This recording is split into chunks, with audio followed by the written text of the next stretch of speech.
ดีทุกคนยินดีต้อนรับทุกคนเข้าสู่ช่องของคุกกิ๊กสาวน้อยลองซานเด้อมื้อนี้คุกกิ๊กตุ๊กมาเนาะทุกคนเนาะตุ๊กมาแล้วเพื่อนสิพากันกินนี่ยังไงเพื่อนสิผ่านหอยแครงจะบอกเพื่อนสิให้ยังกับบุฮูทุกคนแล้วเพื่อนบอกให้กิ๊กหันมาเก็บผักที่สวนของแม่และกิ๊กก็สิมาเก็บพอตอนนี้กำลังเริ่มเฮ็ดเรื่องเหือนเพราะว่ากิ๊กหันไปพาน้องไปตัดผมมาเพราะว่ามือหือกับเปิดเหียนแล้วตอนนี้กำลังสิมาตัดหอมที่สวนแม่ช่วงนี้ผักบ่ค่อยงามเลยทุกคนเพราะว่าเขาเด็ดไปกินไล่เรือแล้วข้ามลาวกับบ่มีเลยล่ะบ่มีตัดอีกถ้าเราไว้ห่อมีตัดมาบ่ซั่นเขาตัดบ่ได้หรือว่าเขายืมมีตัดอยู่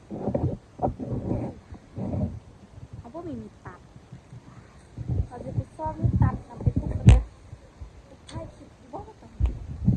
เราจะไปกันมื้อนี้ใส่ขาตั้งกล้องแบบโฟนผ้าได้มื้อนี้นะแบบใส่อันยาวๆเลยทุกคน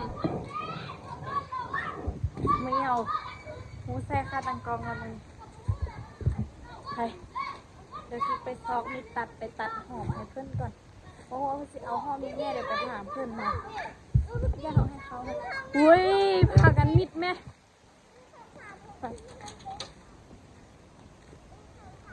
ข่าวละข่าว2 ชั่วโมงขอบตากระดำเอาโต้กันมามีตัดมายืมทุกคนมีตัดใส่จากอ่านลูกเอ้ยมื้อนี้เขาใส่ค่าตังกองเป็นถ้าปานนี้ก็ห้าใส่อยู่ค่าตังกองเป็ดตัวจีหักเน่าแล้วล่ะสะอ่อน อันนี้ออโต้ทุกคนนี่ สบายดี พ่อลุงพร้อมพ่อลุงไปใส่มานะ สบายดี ไปดีอาจจะไม่ต้องมาตั้งตามัน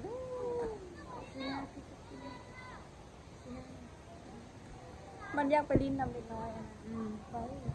นั่นสิแต่นั้นไปเก็บห้อมไปทำมาที่ทาน ไปได้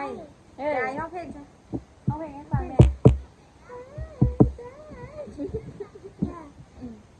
เอาปลาเอาห้อมยังไง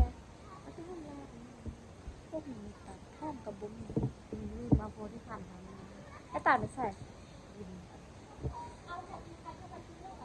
ใบจีฮูดอยู่มันมี อ้าวต้องมาทำกัน ใบจีฮูดอยู่ตู้เย็นมีแต่ให้กินไข่ทำนี่ลูกใบห้วยไข่นี่เอง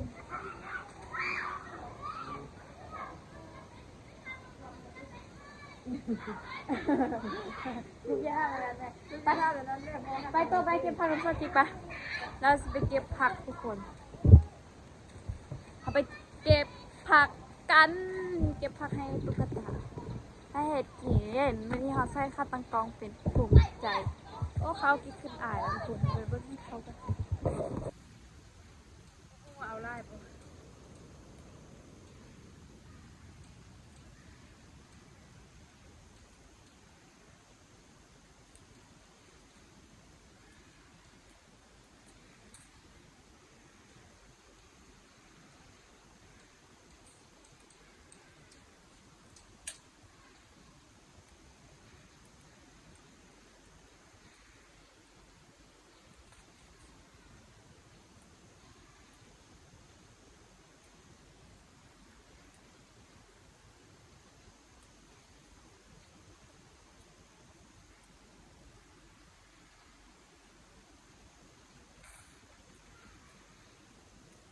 เกือบตะปูดอยู่นี่ห้องรับงามเพราะว่าเราหากระตัดไปกินเนื้อบุญกินเจียงแล้วกับตัดให้อู้แน่แล้วมันกระโบทันปุ้มดีแล้วมันกระโบได้กินนะเพราะว่าโบได้หดไม่มีเวลามือด้านดับบอกเด็ดอันนี้เด็ดผักแว่นเขากินมันไปมันก็ดำดี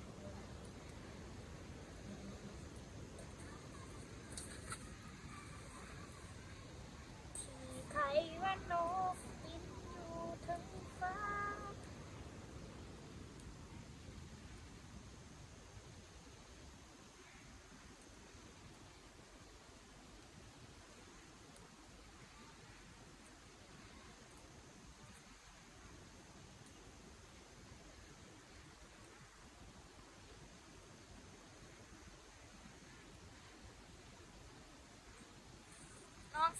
เลยก็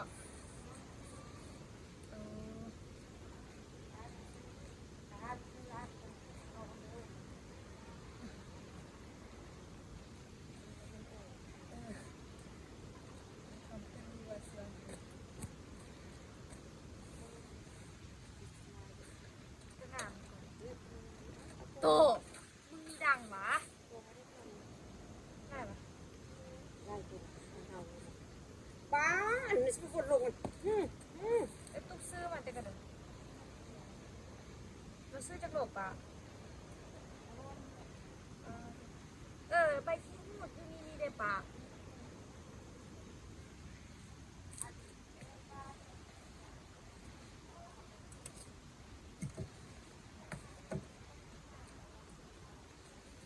เจ้าแซดเลย เข้าลำวงคุณตี้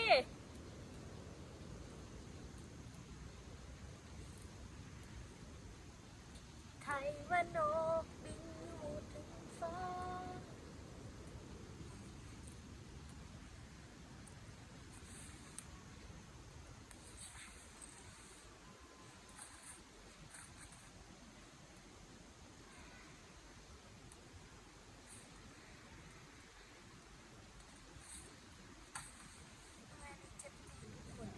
สร้างอันฮัดโคตรดีดูดูว่าซิไซได้พุ่นเลยจิบมันระดับขัดมันเบิ่งไม่ห้อมเบิ่งไม่งามยันสันปุดเบิ่งนั่นคือนานพักกับพ่วงกวางสะ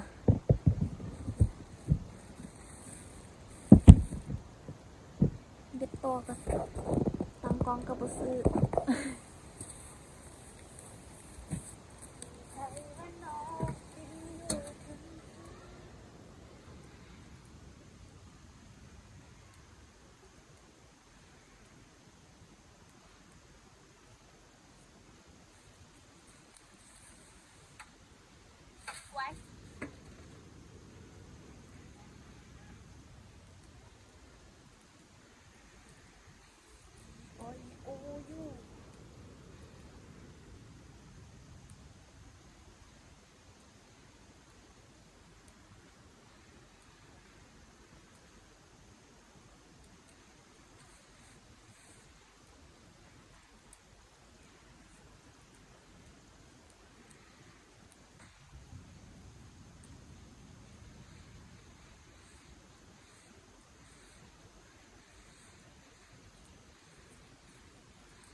เก็บแล้วทุกคนดูเสื้อลงก่อนนี่อันนี้เก็บได้ซ้ำนี้แล้วทุกคนเบิ่งมือกินเดียวทุกคนเบิ่งมือกินมาเป็นอันนี้เลยไหมมือดำมันเลยไป ฮูเปิดแล้วเนาะเดี๋ยวเขาก็หักสิตายดอกด้วยเมื่อย I'm tired I'm bored ตุ๊กตาทุกคน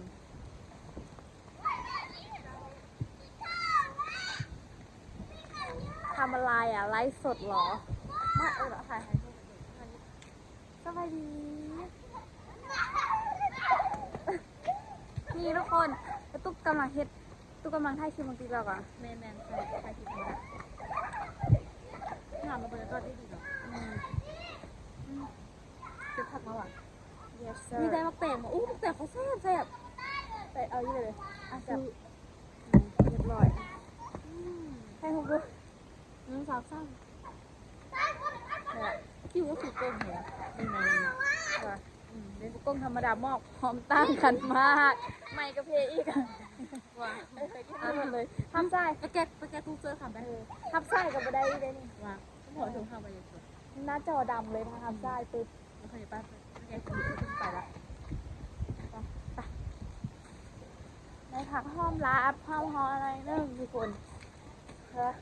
แล้วซื้อมาให้รถโตตาไปดีเด้เหนียวไปดีจ้ะตัวเหนียวฮันแล้วว่ายางไปดินตลอดแจ้งมันสิลงตัวเดียวกับมึงตัวนี้ไก่มาไปหน้าหรอตัวนึงยังอยู่นี่อีกบักลงนะสีส้มนะมีบักลงใช่ป่ะกับอีโลกมันลงไปนาเจ้าเลยมันก็โลกมาเพื่อเราคือกันเมื่อคืนนี้มันทางเลยเมื่อคืนนี้มันนอนน้ำพาไปปลาละมันนอนให้คือพวกคนนี่แหละมันนอนให้คือพวกคนนี่แหละตอนเด็กมามันห้องเขาอดไปได้ใครตัวมันขี้เต็มเพื่อนเนี่ยนี่เต็มขี้ที่ห้องมันแกะเอาไงแม่ร้อยพลุงมีตัวพูอยู่อ่ะมันบ่ให้จับเลยบอกพลุงให้แต่พลุงที่เนาะให้พลุงเป็นผู้ที่ยังหวันเลยเอาน้องมันก็ได้อีกนี่กำลังแกะคุณอยู่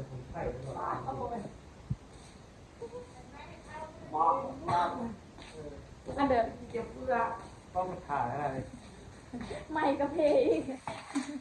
ฝรั่งกระแตงไม่กระเพจะได้ซื้อเลยไหมล่ะที่แม่ซื้อหรือบอกไอ้ไปดิซื้อซอกซื้อให้โอเคซื้อคนเดียวเนี่ยได้สภาพโอ้ยแม่วันผมบอกตัวนี้เซอร์ไพรส์เฮ็ดบัตรได้เลยดีๆซื้อให้เซอร์ไพรส์เบิ่งกองไว้ใช่จะเห็นเบิ่งกองมาแจกซื้อได้ไหมหลายมือคุณรู้สึกยังไงรู้สึกยังไงรู้สึกยังไงเนี่ยเอาไม่รู้เจ้าไม่ถามไม่ท่านนึงดูคุณพักโรงเรียนโอ้ยคุณหยุดโรงเรียนหยุดคุณพักโรงเรียนหลายมือคุณรู้สึกยังไงใช่แบบรู้สึกดีใจเสียใจอะไรประมาณนี้รู้สึกอะไรนะเสียใจโอ้อันนี้ตอบแบบที่ตัวหรือตอบแบบจิตใจโอ้ที่ตัวจริงคุณก็ปิดหน้าสิปินมึงกล้องไหมเกอร์ปินมึงกล้องไหมดีใจเลยเสียใจที่ได้ครับเฮียนไปตุ๊กซื้อมาเบิ้ลเลยได้ไปโรงเรียนบอกไม่ยากเสียใจแต่ว่าเสียใจแต่ว่าเสียใจมื้ออื่นไปโรงเรียนนี่เกอร์ก็จะไปบ่ตุ๊กกับน้องก็ถามนะบอยอันนี้จะซื้อมันจะได้เบี่ยงเลยวะนี่เบิ้ลเท่าไรห้านกันกินแล้วก็ห้านกันกินแล้วก็ห้านกันนับหัวโตกุ้งตีไปดีและสิบลายกันหูเจ้ากับพากันมีขี่มีวันจะซบกันหน่อยที่กูมีอย่างที่เห็นไงใช่ต้องพอแล้วถึงวันหากินก่อนคิวหมูยับลงมาได้ห้ากินมากเลยหอยติดปากไปตัวก่อนแล้วจะได้ยืนหน่อยไม่มีเลยหน่อยพักกันหน่อยแล้วหน่อยนะเบิ้งกันนะลูกหลานยูทูบเบอร์ใครจะผมอีกอันหนึ่งเอามีไหนนักข่าวได้มีนานี่และมีนาคานั่นอยู่เดี๋ยวกับที่ท่าที่กันซะนะค่ะต้มตีมีนาเดี๋ยวต้มนี่ก็ต้มข้าวต้มอย่างมันนอนเนี่ยมีนาน่ะนอนใส่นอนยิ่งพูดหรอบอก ถ้าถามเราไหมไปต่างค่อยแล้วก็มาถึงก็ไม่ไปทำเรา ตัวหากับว่าภาษาอีก พ่อเราตัวเอง แม่เขาเอง ฮะ พ่อเรา พอละพอละ แช่น้ำเปล่าอ่ะ เออ กินแต่เซลล์ เป็นที่คักเลยที่ดำเจียวแบบคิดว่าโอ้มคือพิลึกเจียวนี่มันไม่ฟ้าเจียวฟ้าประทานว่ะคุณ นัดกันก่อนเด้อ เฮ้ผมเชื่อเนี่ย เบามากไปจะเขาหมายบ่มีเลยมีทุกวัน อู้ล่าคีบเนาะผมเนาะไปซื้อโซดาใช่ผมบอก มีวะ ท่านมันหรือเปล่า มีใส่ขายผมมีตี้ครับตัวทีมีโซดาสบอก นี่เอาเคยซื้อมาซื้อ ซื้อแรกอีก เอาโซดามาซื้อซื้อโซดาโซดาปั๊บเขาหูทันหมดเลยตุ๊กเอาสิใช่นะคลิปแต่เดี๋ยวเข้ากระหูทันหมดแล้ววันนี้ บอกคิดให้แล้วนะคอนเทนต์ เอ นะ อคอนเทนต์แล้วก็หัวคออีกนะ แต่ว่าใหม่ๆมันก็ต้องมีหมดเลย อากาศวันนี้ก็ได้อาหารทะเลมานี้ก็มีนักศึกษาอันนี้ก็เป็นหลานนะสิว่าเต้เป็นลูกไหมบอกว่าแล้วคำนี้บอกว่า ว่าหลายมันสิบ่ว่าแล้ว เศร้าลาวบีเขาทุกคน ทุกอย่างทุกประเด็นลูกเป็นแอดมินเพศเลยแม่ตุ๊กมีเวลาเอาคลิปคนอยู่นะ พระเจ้ามีคลิปยังปล่อยมาตรงกำหนดเวลามาว่าลงจากหมู่เขาก็เป็นเลย นี่ทุกคนไปฮับแม่ป้าจันมาละ กิ๊กเอ้ยเอาอันนั้นไปพูดถนัดเป็นลวกเอ้ยได้ไหม เอาอย่าง เอ้ยต้มน้ำฮอนอยู่หันน่ะเอาอันแมงกะพรุนกับเอ้ยซอยมากอันซอยมือกรอบมันน่ะลวกกำลังให้คำเนี่ยเอาไปลวก ได้ไหมป้าอันนี้เพื่อนกำลังสบายเจียวไอ้ตัวเอะไรเดี๋ยวนี้ป้าโทษ เจียวซีฟู้ด ป้ากินแล้วต้องเว้าด้วยเดี๋ยวก่อนไอ้ตัวกินแล้วเฮาสิบอกไว้เดี๋ยวก่อน กินลาฮิมิจิริ เออ เพราะว่าอย่างผมบอก ไปยัง เพราะว่าอร่อยจะบอกใคร เก็บไว้ในใจก็พอแล้ว ว่าไว้ไรความไม่พวกนี้เลย พี่แล้วบ่แซ่บก็เบอร์เบา มุกมันมาไม่เรื่อย นี่ทุกคน มาไม่ติ๊กติ๊กไปตัวน่ะอ่ะลวกเด้อบ่สิไปเอาแนวมาคนก่อน ๆเอาลงเลยก็เอาลงก่อน ยานมันบ่แซ่บมาไอ้ตัวสิสิบมานี่ปลาโต กินบุกิกซี บ่ ฟู้ด บ่ แซ่บวันนี้กินเคยกินดอก บ่เคยกิน บุยมะเขือเรากิ๊กเนาะ หึ มะเขือเคี่ยวเรื่อง มีแล้วเนาะ เนียง เป็นอะไร อีกอะเหมาะขนาด สิมปรุงสดเจ้าบ่กินหรอ ชิมได้ปะ บ่แล้ว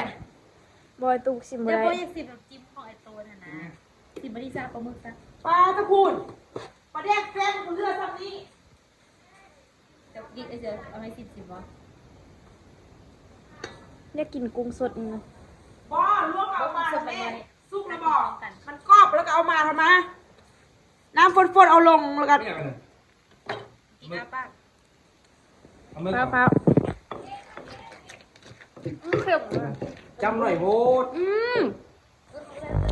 มิดบ่ต้องบอกไผ อะไร เอาตัวเป็นหน่วยตัวเองเอาไปหน่วยมึงเลยดู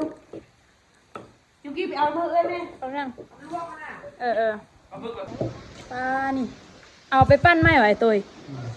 เอาเป็นยัง สักพักมีใส่น้ำอีก โอ้ มันจะแซ่บ มันจะสิมีกลินหอมของมันวะ มันจะแซ่บมีกีดี อันนี้ยกละทุกคนไอ้อูเขาว่าเอาใส่สิบเปอร์เซ็นต์รสชาติดูบ่บางมือหั่นนะ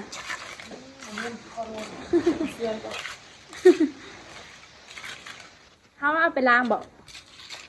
เนาะเอาไปแช่น้ำเนาะเค็มให้เค็มมาทุกคนอูยาเลย เอา มันปนกันหมดละติบ่หันเค็มแท้เค็มว่าทุกคนอันนี้นะแมงกะพรุนหัวกระสุนนี่นะที่ลองเอาไปแช่น้ำเบิ่งลองชิมอันนี้กันดู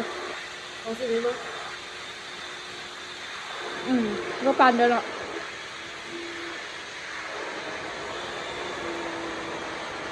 เกินปานเกลือเลยเนาะ คือต้มน้ำเกลือนี่แหละเนาะ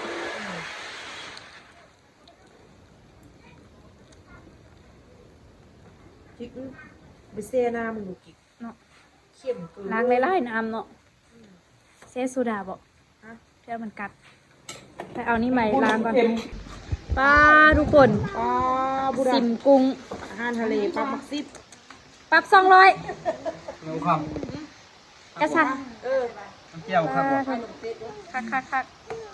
เอาน้ำเจียวพ่อลุงมาไว้พี่อันหนึงอยู่ ปลาหมักซิบบ่โต พ่อลุงมีเจียวซองถ้วย ป บ ลา อก หมักซิบบ่ สำหรับเจียวน้ำราดนี่น้ำจะเป็นน้ำกิน มาทุกคนมากินข้าวร่วมกันเด้อทุกคนเด้อ เอาไว้จ้ำเอา มากินแม่นี่ ดูคนรวย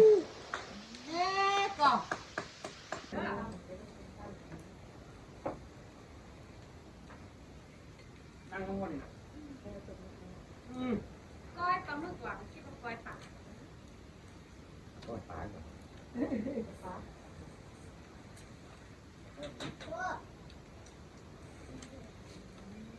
ทีแรกบอกว่าให้กูจำนี่แหละ เอาได้หรอ มึงจะไปยังไปตังค์ละ เอาเมื่อคืนนี้เนี่ยตอนนั้นไปไปหามาได้ตอนเมื่อคืนนี้ มองนี่จะได้ โอ้จับที่เขาพัดจับต้มกินจับแกง แม่แกอาย อะไรกระโบมัด แซ่บร้ายทำไมเนาะแซ่บร้าย เสียปลาเสียละลาย คือครับที่ด่านเหมือนกับแบบ เด็ดเดียว เผ็ดเห็นกว่าอะไร เด็ดก่อนเด็ดก่อนไหน เขาจะเอาธรรมดาเราเอาเผ็ด เผ็ดส้มแค่กินอีกแม่เลยก็พอดีก็เท่าไหร่แต่ว่าแซ่บก็กิน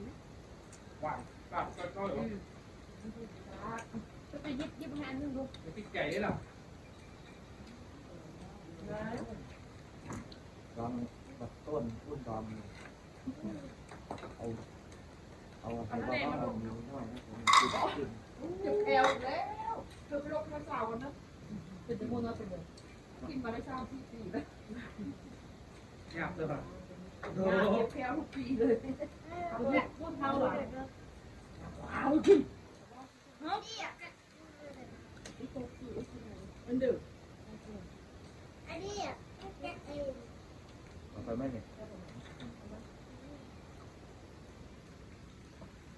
ไปทะเลกินยูทะเลยูตลาดอันสดบุรีนะซื้อเจ้าพาราไปซื้อข้าวเราไม่ได้กินสดนะกินด้อมต้องไปมองทางผับอ่ะอยู่ที่ไหนอยู่ที่ไหนกันไปเที่ยวทะเลอยู่ใกล้ๆมองเขาพักไม่ได้ไปมือกับไปอ่ะเขาไปที่มันอยู่แล้ว เ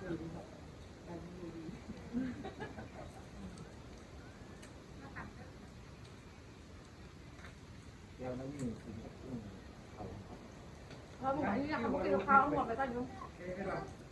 เอาว่ามึงต้องหวกมันได้ลุงโอ้ได้หมดหนัก ตั้งมัน เก็บไปตัวเธอตู้เห็น เดือดแล้ว ตู้เห็นแล้วเจมันมา ลูกเอาตู้เลยลูกลายเออ กุ้งมือเท่าไหร่ สักทุกมือเลย ต้องโตละเก่งน่ะพูดซองเพิ่มคักหนึ่งบอกครับ เล่นว่ากินกุ้งได้กินข้าวคือได้พอดี ว่าฮะ เกินด่วนกินเพื่ออะไร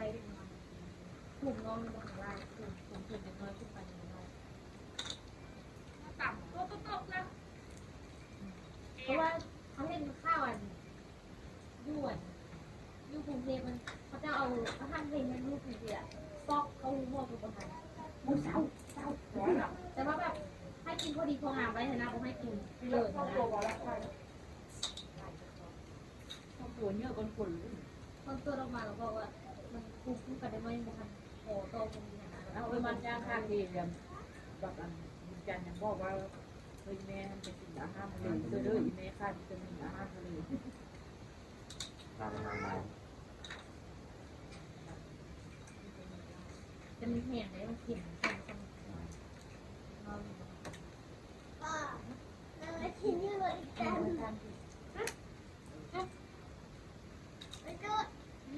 เออมันซ้อมหัวคุ้มเลยนะ กินเยอะลูก ก็เลยมาใส่ คนบุญเราเขา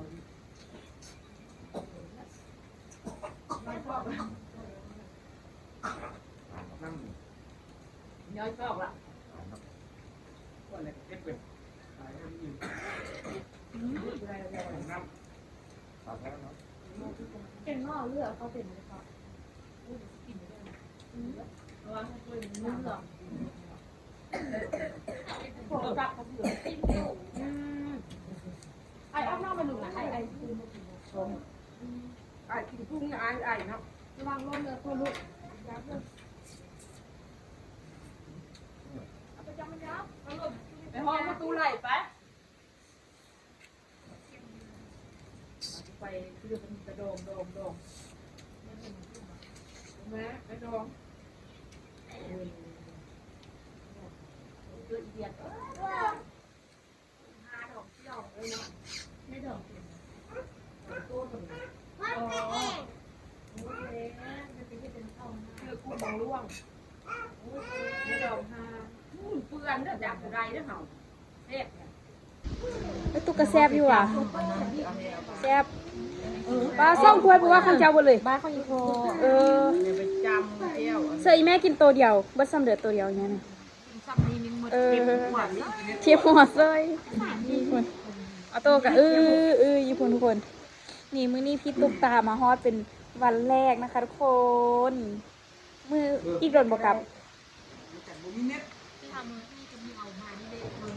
ไอ้บิ๊กมาที่ส่งพอดีกับตุ๊กเหมือบ่จ๊ะไอ้บิ๊กมานี่พากันม่วนค่ะเนาะแรกเพิ่นได้พากันพอเต้เห็นเดียวละเต้น TikTok หั่นน่ะไอ้บิ๊กกับพี่บาเต้นนำอีกเต้นนำน้องเราบ่เต้นนำเลย ทุกเฮ็ดเต้นติ๊กต็อกป่ะติ๊กต็อกอ่ะกระสิกาที่2คนนะ ไป เล่นติ๊กบ่เป็น นี่ทุกคน ตอนนี้กำลังพากันเริ่มซีอิ่มเบอร์ละทุกคนเลือกประมาณนี้เนาะทุกคนเนาะคาดมีนากับไอ้ตาล กินบ่บ่กินเนี่ยกินบ่บ่กิน อันตัวเอื้อยอันกระเทยห้องนั่นนะครับเลยไปทุกคน กินบ่บ่กินกินบ่บ่กิน ให้ทุกคนคลิปนี้กินไปก่อนเลยทุกคนเด้อเจอกันในคลิปหน้าเนาะบ๊ายบาย